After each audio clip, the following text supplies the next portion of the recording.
할렐루야. 인간의 삶에서 말, 즉 언어는 절대적으로 중요합니다. 말이 잘 사용되면 놀라운 힘을 발휘합니다. 우리 속담에도 말 한마디로 천냥빚을 갚는다 하는 말이 있고요. 펜이 칼보다 강하다 하는 속담도 존재합니다. 그래서 때로 마음을 건넨 한마디가 듣는 사람에게 생명수 역할을 하기도 하고, 때로 무심코 던진 한마디가 듣는 사람 마음에 깊은 상처를 내기도 합니다. 그래서 3, 4, 1언 3번 생각하고 한 번 말하라, 이런 교훈도 있지 않습니까? 근데 이 말을 정말로 잘해야 할 때가 있습니다. 그것은 누군가를 위로할 때입니다. 이때 말을 정말 잘해야지 잘못하면 위로가 안 되고 또 상처를 줄 수 있습니다. 소위 호상이라고 할 만한 그런 장례식장에서도 말을 좀 가려야 돼요. 어떤 분은 보니까 참 오래도 사셨네 이렇게 말해서 상처를 주더라고요. 하물며 예기치 않은 사고로 너무 이른 나이에 생명을 잃은 경우 그 가족들 앞에 설 때면 정말 유구무원입니다. 그래도 뭔가 말을 해야 되기 때문에 말을 건네긴 하는데, 그 말이 입에 나오는 순간 아닌 것 같은데 하는 마음이 느낌이 들어요. 어려움 당한 분들의 경험담을 들어보면 슬픔을 당할 때 가장 어려웠던 것이 바로 사람들이 위로한다고 던진 말 때문이었다는 거죠. 말로 상처를 주는 사람들 가운데 가장 뛰어난 사람들은 소위 믿음이 좋다는 사람들이래요. 그들은 그 사고의 원인, 결과를 훤히 꿰뚫어보는 것처럼 확신을 가지고 진단하고 평가합니다. 남의 나라에 지진 나서 수많은 사람들이 죽어가는데 우상숭배에 대한 하나님의 심판이다, 이렇게 설교하는 사람들이 있었습니다. 모든 재난 앞에서 하나님의 심판이다. 너무 쉽게 말해요. 스스로 믿음이 좋다고 이렇게 생각하는 사람들이 이렇게 남의 불행에 대해서 그렇게 빨리 진단하고 평가하고 조언하기를 서슴지 않습니다. 하지만 그들의 말은 위로가 아니라 더 큰 아픔과 분노를 만들어낼 뿐입니다. 슬퍼하는 사람들을 위한 핸드북이라는 책이 있는데요. 거기에 보면 어려움을 당한 사람들에게 하지 말아야 할 말들이 쭉 나와 있어요. 목록이 나와. 이런 목록, 이런 말들입니다. 지금은 무너질 때가 아니야. 아이들 생각해서 강해져야 돼. 침착해라. 다 괜찮아질 거야. 자자, 이제 눈물은 그만. 모든 것은 위장된 축복이야. 이제 계속 살아가야만 해. 네가 겪고 있는 고통이 어떤지 내가 다 알아. 그래도 나보다는 내 어머니는 더 젊었을 때 돌아가셨어. 강해져야 돼. 이제 가정을 책임질 사람은 너밖에 없어. 하나님이 너무나 사랑하셔서 빨리 데려가셨나 봐. 이런 말 하지 말으라는 거예요. 이 목록을 보고 나면 우리가 도대체 위로하기 위해서 무슨 말을 해야 하나 하는 생각도 들죠. 그래, 사실은 상처들은 말이나 껍데기 말을 할 바에야 침묵이 훨씬 낫죠. 그런데 또 아무 말 안 하는 것도 상처가 되는 경우도 있더라고요. 어떤 분 일찍 배우자를 여의고, 그래서 어떤 분이 위로하려고 던진 말도 상처가 되긴 하지만 또 아무 일도 없던 듯이 가만히 있는 것도 상처가 되더래요. 그러니까 뭐라도 말 한마디라도 안 가만히 있는 거예요. 말을 해도 문제고 안 해도 문제인 상황이 있다고 말이에요. 이러라는 게 이렇게 어려운 거예요.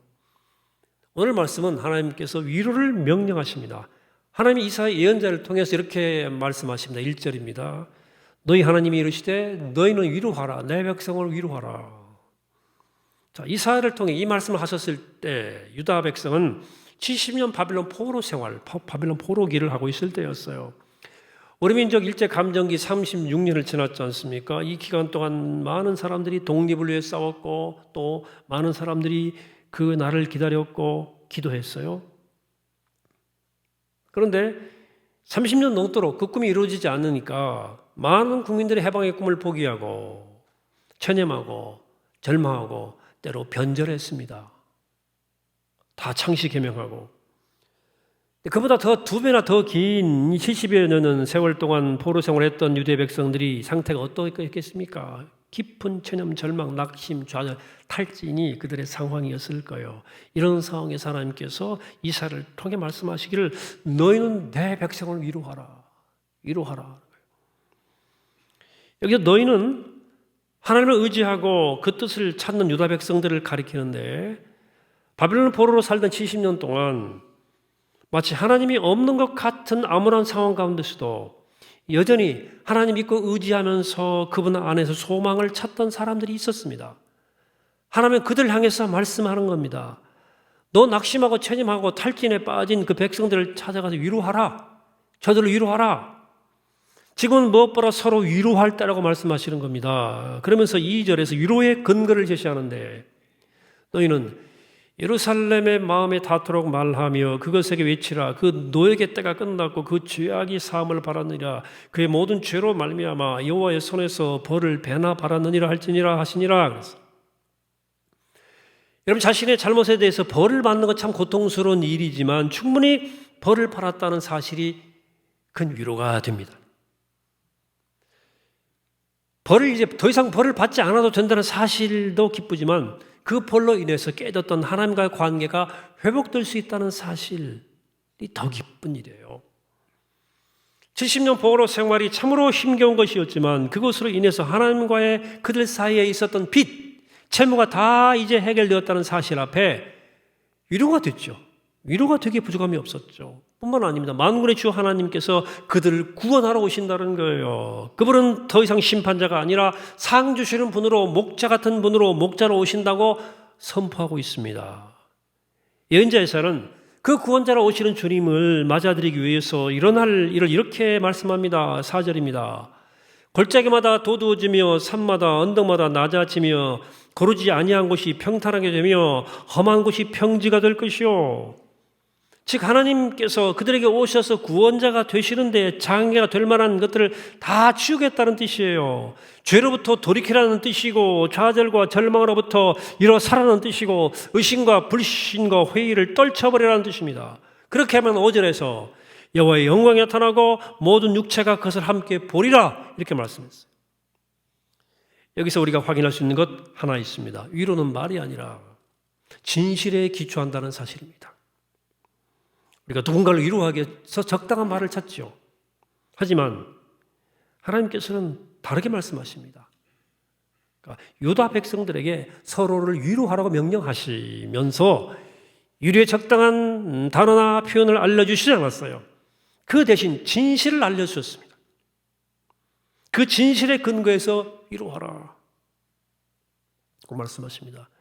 우리가 흔히 사용하는 위로의 말들 왜 껍데기처럼 들리고 때로 상처가 되는지 그 이유가 드러납니다. 그 말이 진실에 부합하지 않기 때문입니다.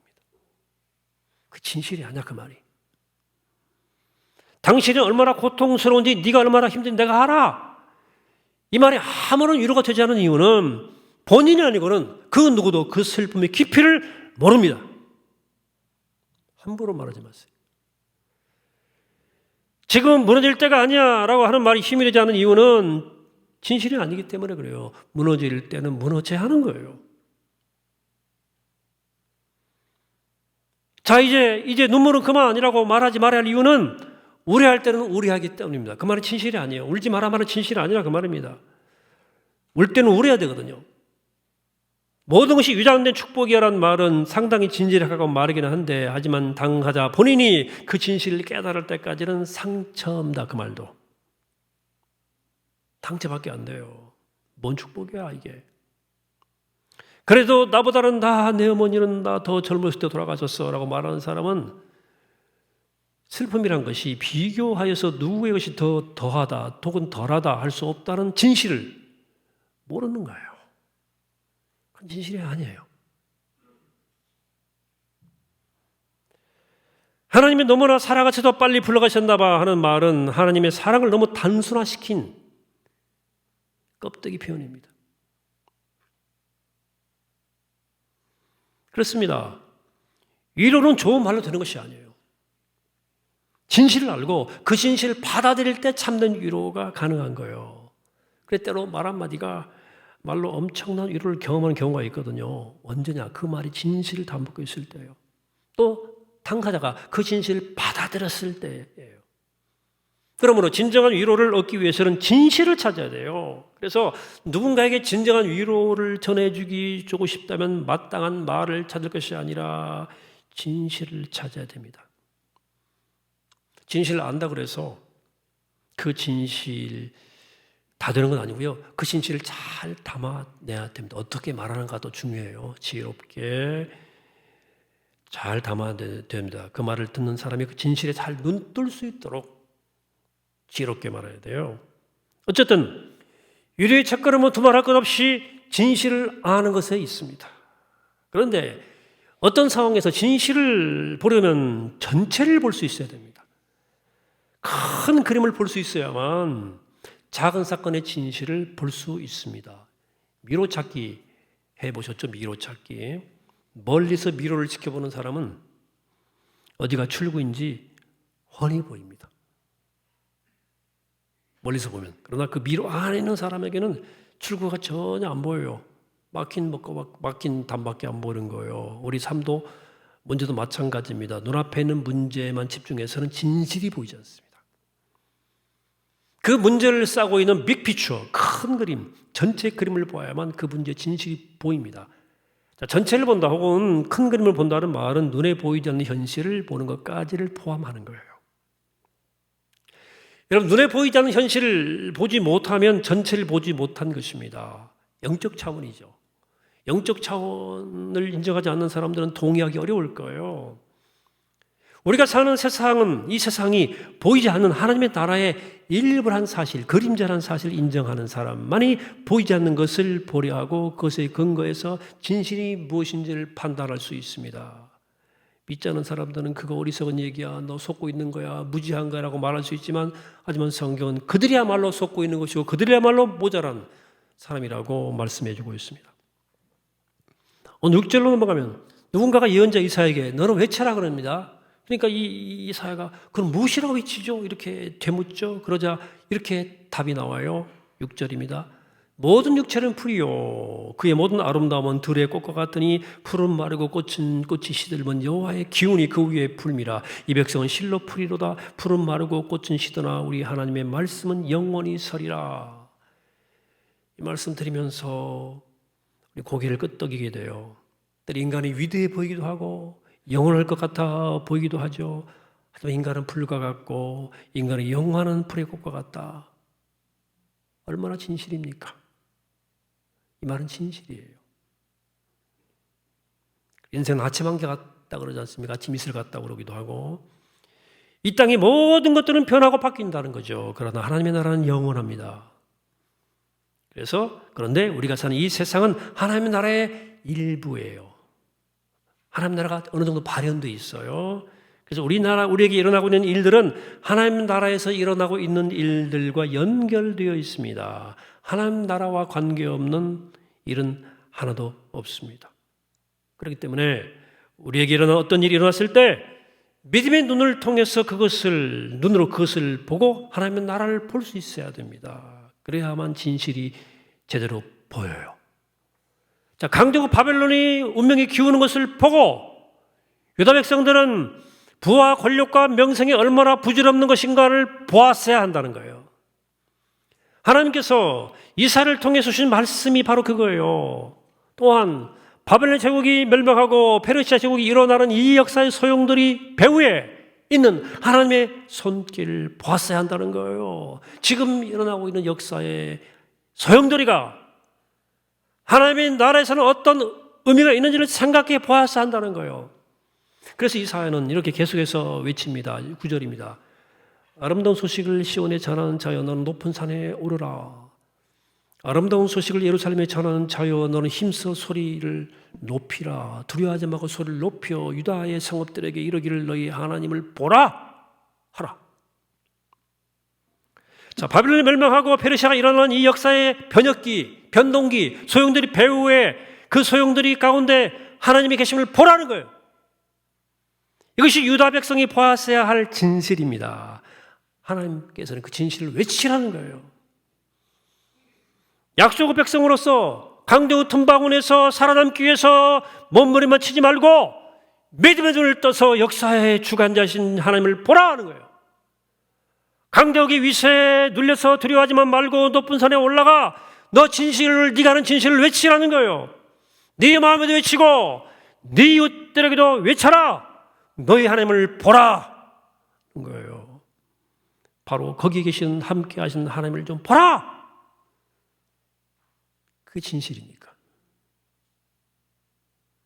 그 진실을 보아야만, 그 진실을 믿어야만 진정한 위로가 있기 때문입니다. 우리는 지금 대림절을 지나고 있죠. 태초부터 계셨던 로고스, 즉 하나님 말씀이 육신이 되어 우리 가운데 오신 인카네이션 사건을 기억하는 다시 올 주님을 기다리는 시간입니다.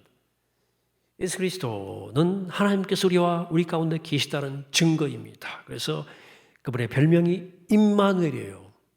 임마누엘, 히브리 말이거든요. 우리와 함께 하시는 하나님이란 뜻입니다. 뿐만 아니라 예수 그리스도의 영 성령은 위로자, 컴포터라는 별명을 가지고 있어요. 그러니까 성령의 위로하심, 감동 안에 있을 때 우리는 큰 그림을 볼 수 있고 또 보이지 않는 하나님의 나라를 본다는 거죠. 그럴 때 우리는 비로소 진정한 위로를 발견하게 됩니다. 그럴 때 우리는 또 이웃에게 기쁜 소식, 아름다운 소식을 전할 수 있는 거예요. 당신의 하나님을 보십시오. 하나님이 거기 계시잖아요. 라고 말하는, 이것이 우리가 이웃에게 전할 복음이고 진정한 위로의 소식입니다. 제가 언젠가 제랄드 슈체라고 하는 우리 이야기를 말씀드린 적이 있습니다. 시카고 대학에서 박사학위하고 그리고 위스월스 칼리지에서 가르치는 워싱턴주에 있는 대학인데요. 근데 우리 오래전에 가족여행을 돌아오는 길에 만취한 운전사가 덤프 트럭이 중앙선을 넘어 들이닥치는 바람에 그 자리에서 그 차가 중앙 정면 충돌해서 어머니, 아내, 4살 된 딸이 한꺼번에 잃어버리죠. 한순간에 할머니, 어머니, 딸 3대가 비극적으로 세상을 떠납니다. 시체는 부상당한 아이들이 셋이 남았거든요. 그 애들을 치료하고 회복시켜서 온전하게 살아가도록 돕는 한편에 이 세 사람을 잃어버린 충격 때문에 너무 고통스러워서 우울증의 늪에서 빠져나오질 못해요. 오랫동안. 이 사건을 그는 신앙으로 소화할 길이 없었습니다. 그동안 그가 듣고 알았던 성경 지식과 신학 지식 아무런 도움이 되지 않았습니다. 친구나 친지들이 던지는 위로의 말, 상처에 소금 치는 것 같았어요. 내가 그토록 믿고 의지하고 사랑했던 하나님은 그 비극의 현장에 어디 계셨는가 말이야. 어디 계셨는가. 그 생태 같던 젊은이들이 깔려 죽을 때 어디 계셨는가. 이 질문은 그를 무신론의 경계선까지 밀고 나갔어요. 근데 그는 결국 그 무신론의 경계에서 돌아섭니다. 돌아서서 하나님께로 돌아와요. 그리고 하나님에 대한 새로운 시각을 가지게 됩니다. 근데 이렇게 하나님을 다시 붙들기로 했는데 하나님께 대한 그의 마음이 여전히 차가운 얼음장이었어요. 마음은 냉랭한 거예요. 뭐 어떻게 믿음을 벌릴 수 없었으니까. 근데 어느 날 밤에 침대에 누워 이 생각 저 생각을 하는데 신비한 경험을 하죠. 환상을 본 건지 꿈을 꾼 건지 정확하지는 않습니다. 일단 그가 사고 났던 곳 근처 벌판에 살아남은 새아와 함께 이렇게 서 있는 거예요. 세 사람이 모퉁이에서 그 커브를 도는 자기들의 차예요. 미니밴이 이렇게 오는 거예요. 이윽고 맞은편에서 거대한 트럭이 와가지고 중앙선을 넘어서 자기들의 그 밴을 향해 돌진해가지고 꽉! 몇 년 전 그날처럼 엄청난 혼돈과 죽음을 막 목격합니다. 그렇게 참혹한 사고 현장을 지켜보는 순간 시체는 신비한 광경을 목격하죠. 갑자기 아름다운 빛이 그 사고 현장을 감싸는 거예요. 그 빛이 현장을 밝게 비추기 때문에 모든 것이 부서진 그 사고 현장의 아주 세세한 부분까지를 볼 수 있었어요. 다음은 그 책을 그대로 인용해 봅니다. 그러나 그 빛 때문에 우리는 그곳에 계시는 하나님을 보았다. 나는 그 순간 하나님께서 그때 사고가 일어난 그곳에 계셨다는 것을 알게 되었다. 하나님께서는 우리가 사랑하는 사람들을 천국으로 맞아들이기 위해 거기 계셨다. 하나님께서는 또 우리를 위로하시려 거기 계셨다. 그분은 사고에서 살아남은 우리를 새로운 삶의 길로 보내려고 그곳에 계셨다. 이성적으로는 말로 설명할 수 없는 일이지만 그렇게 알아졌고 믿어진 거예요. 물론 이 환상을 경험하고도 시체는 왜 그러면 사고가 일어나는지 답을 얻지 못합니다. 또 사고를, 이런 슬픔을 완전히 씻어버리고 행복감에 젖지도 못해요. 그런데 평화를 얻었습니다. 평화를. 그래서 그는 고백합니다. 이것도 책의 본문 그대로 인용합니다. 그날 이후로 나는 하나님이 주권이 저주가 아니라 축복이라는 사실을 믿기 시작했다. 내 앞에 있던 절벽은 여전히 날 압도하며 높이 서 있다. 그러나 난 이제 그곳을 바라보며 안정감을 느끼고 한편으로 경외감에 가득 차게 된다. 라고 썼습니다. 시체는 분명 그날 성령님의 감동 감화 안에서 큰 그림을 본 거예요. 본인이 보지 못했던 현실을 본 거예요. 그리고 그제서야 이 비극의 밤에 일어났던 일의 전모를 보게 됩니다. 그러니까 그토록 믿고 의지하고 살아간 하나님은 거기 계셨고 그분의 방식대로 선한 목자의 일을 행하셨던 거죠. 그 진실을 보았을 때 그가 위로를 얻었고 평안을 얻습니다. 이 책이 결국 말하고자 하는 것은 알고 보니까 나의 하나님은 나의 고통과 아픔 가운데 계셨다는 것을 고백하는 거예요. 우리 역시 나의 하나님도 나의 아픔 가운데 계셨었구나 라고 이 책을 읽는 사람은 동시에 같이 깨닫게 되는 거예요. 사랑하는 성도 여러분, 여러분 지금 어떤 형편에 사십니까? 혹 말할 수 없는 고통과 역경 가운데 계십니까? 이 대림절에 특별하게 임하시는 성령의 감동 감화를 구하시기 바랍니다. 그 슬픔과 고난과 역경 가운데 임마누엘 함께 하시는 하나님을 주님의 임재를 바라보시고 나 하나님 내 하나님이 여기 계시구나 이렇게 고백하시기를 바랍니다. 그때 위로가 오는, 그때 진정한 위로가 오는 거예요. 진실을 알아야 그 힘으로 지금 당한 슬픔과 고난을 이겨낼 수 있을 겁니다. 그 믿음으로 또한 슬픔에 빠진 그 우리 이웃들에게도 기쁜 소식, 아름다운 소식을 전할 수 있을 것입니다. 혹 지금 잘 나간 분들 계십니까? 잘 나가세요. 여러분들에게도 성령의 감동 감화가 꼭 필요합니다. 그 성공 안에도 하나님이 계시다는 것을 알아채야 돼요. 성령님께서 열어주시는 눈으로 볼 때 지금 여러분들이 만난 성공과 번영이 하나님의 은혜인 것을 알게 될 것이고 그 성공을 하나님의 뜻에 따라 관리할 수 있을 거예요. 여러분들이 만약 성공 안에 계신 하나님을 보지 못하면 여러분들의 그 성공과 번영은 패망의 올무가 될 수 있습니다. 복이 안 될 거예요. 혹시 나는 이도 저도 아니고 그냥 그날이 그날인 것처럼 살고 있습니다라고 말하고 싶습니까? 그런 분들 계시죠? 여러분들에게 정말 성령의 은혜가 필요합니다. 성령의 감동 감화로 마음에 눈이 뜨이면 매일이 기적처럼 보일 겁니다. 평범과 보통이 얼마나 큰 축복인지 아십니까? 이런 보통 평범하기 쉽지 않아요. 진실이에요. 평범하기 힘들더라고. 치우고 싶지. 여러분 평범과 축복이 평범과 보통 얼마나 축복 깨닫고 그 하루를 감사하고 살아가야 돼요. 성령 감동감 안에서 별 아닌 것 가운데도 나의 하나님이 함께 계시다는 사실을 발견하게 되기를 바랍니다. 그러니까 여러분들 성령님의 감동 감화가 필요 없을 때는 없어요. 성령의 감동 감화가 필요 없는 상황은 존재하지 않습니다. 우리는 언제 어디서나 성령님의 감화와 감동 안에 살아가야 돼요. 그럴 때 우리는 눈앞의 현실 앞에 일희일비하지 않고 큰 그림과 보이지 않는 현실을 봄으로써 견고하고 평안한 든든한 발걸음으로 걸어갈 수 있을 겁니다. 자, 여러분 모두 어떤 형편에 처하든 하나님이 거기 계신다는 사실, 진실 앞에 눈을 활짝 뜨고 살아가시게 되기를 축복합니다. 그 믿음 때문에 진정한 위로를 얻고 또 위로를 전하게 되기를 바랍니다. 그래 우리 모두 좋은 소식을 전하는 생명의 진실과 아름다운 소식을 전하는 진정한 위로자로 이 땅을 사는 복된 여러분 되시기를 이 아침에 주의 이름으로 간절히 축원합니다. 기도하겠습니다. 걸어가신 하나님, 저희를 감동하시고 감화시켜 주셔서 우리 삶의 진실 눈뜨게 하여 주시옵소서.